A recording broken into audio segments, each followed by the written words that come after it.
Hey, what's going on, everybody? So, for those of you wondering how to actually control your pipeline, how to get more income, or even how to, control that revenue for a monthly consistent stream to come in, it's a lot of you are out there waiting for permission to do something or somebody to show you the way. That's not how it should be, and that's not what this podcast is going to be about. This podcast is going to be for those people out there that are wanting to take control of their pipeline, that are wanting to actually fill their pockets, and also help the company they're with or their own company increase more revenue. That's who this podcast is for. So, for those of you that have the drive and the willing determination to actually move forward and take up and step up, and take control of how your pipeline looks, then kudos to you. So you're gonna love this podcast. Then it's gonna be short and sweet, to the point, and what's going to happen is you're going to learn step by step exactly how you need to do things. So my name's Jonathan Myers. We're going to be talking about how to fill your pipeline and take control of it. Again, whether you're working with another company or you're just doing it for yourself. Again, if you're with a company, who cares? You don't need permission to fill your pipeline. Some people out there, they work for a company who have a great service. They don't know how to market. They don't know how to promote their product, but the service is fantastic. Go out there and fill that pipeline up for them. Maybe you can talk them into a bonus of some sort. You never know. But anyways, so the thing is, what you need to do, regardless of what route you are, whether it's for yourself or for that company that you're working for, analyze who your ideal client is. Analyze who your ideal profile, your ideal prospect profile. See what industry it's in. See where they hang out, whether it's Facebook or LinkedIn, or maybe they don't hang out on anything. Maybe they're event based. They have certain groups they go to, and Facebook has a lot of event based groups. I know today there's a lot of hard-pressed events going on that are difficult to find, but they're still out there. Especially nowadays, they're going virtual, so there's really no excuse. The only industry that's really suffering terribly is the hospitality industry, and that's because the whole hotel aspect of things. But that's even picking back up a little bit as well.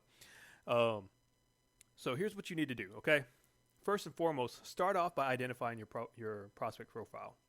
Figure out who they are, what industry they're in, exactly the kind of headcount that you're going to need for the specific packages you have, and figure out what kind of revenue stream they're probably going to need, which again you're going to be able to dictate based off the headcount in itself. Now, where are they? Are they in the United States? Are they in the UK, Canada? Or are they all over the world? Figure that out.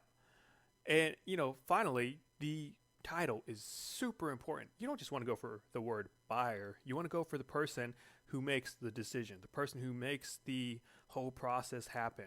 Shoot straight for the top. Once you have all these things figured out, there's a few more things you can look at. It just depends what you're targeting.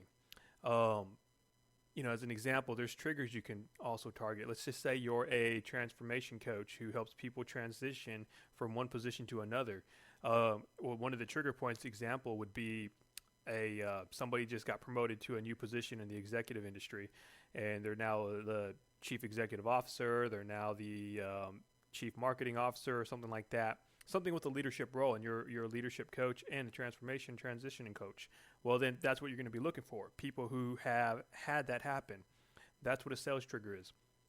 And those are also things you can look for as well within your ideal prospect profile. However, sales triggers are not always a requirement. And you figure all this out. Now you just need to get up and act. It's all you need to do. Get up there, start reaching out to people. Figure out where they are again, whether it's Facebook or LinkedIn or email or all the above. Hit them from different angles. Don't spam them by any means, but twice a week from each platform, reach out to them. One day on LinkedIn, one day on email, one day on Facebook, and just rotate that circle, because they're going to see you're for real, they're going to see you're serious, and they're going to see your message. Now, when you're reaching out to them, don't go making this long 500-word message, or even longer than that. Some people type a freaking book. Go out there and just introduce yourself. Be friendly. Be approachable. Like you're talking to a friend at a barbecue. You're not going to go to a friend and be like, hey, you know what we do? We have a high acquisition rate and huge client retainer rate. We charge $1,500 a month or $2,500 a month to do X, Y, Z, increasing your ROI. Nobody cares. Okay, you know what? I'm just simply talking about, hey, so my name's Jonathan Myers. It's great to meet you. I've seen you've been doing some great things over there at XYZ agency. A little about me, we actually helped a client recently that is very similar to yours, actually, and they ended up boosting up about 280% in their sales within the first month with us. Tell tell me more about your clientele. Do you guys have more room for more clients? Something like that. Very short, very simple, to the point, and just easy. Reach out to these people, okay? Again, too many people wait for permission. They really do. You don't need permission. I don't care if you're with another company that has the owner doing the marketing and all that stuff. And if your pipeline's empty, go out there and fill it up yourself. You are a business. You are a closer. You are a sales representative. Go out there and do some headhunting. Get that pipeline filled. Make things happen. If you're not getting prospects coming into your pipeline and you're whining about how you're not making money, it's honestly nobody's fault but your own. Because in our role as closers, we don't need that permission. You think the boss is going to be all angry if you're like, oh, I closed on 3 guys I brought in today? Nah. They're going to be like, you did what? And who knows? You might get a raise out of it in some sort of manner. Maybe you'll get an extra bonus commission check or whatever. You never know. So do that. Show yourself. Take initiative. Perform that action. You're probably expecting a lot more. We can go way into detail on this stuff. You can talk for hours about how to go through these processes. But essentially, that's all you have to do. Take these notes, run off with it, and make it happen, all right? Get out there and crush it. That's all I'm going to say for now. I got a meeting to get to, so I'm running a little bit late, but I wanted to give you guys a little podcast before I jumped out. You have any questions, you can find me on Facebook.com/THEV Jonathan, JONATHAN, Myers, MEYERS. Again, the Jonathan Myers. Now, you can also find me on LinkedIn with the same end result, LinkedIn /IN/the Jonathan Myers. Get on there, DM me if you have any questions, hit me up and connect with me. Let's have some chit chats. I'll help you out with your blueprints and all that stuff and your strategies. Everybody have a great day. We'll talk soon.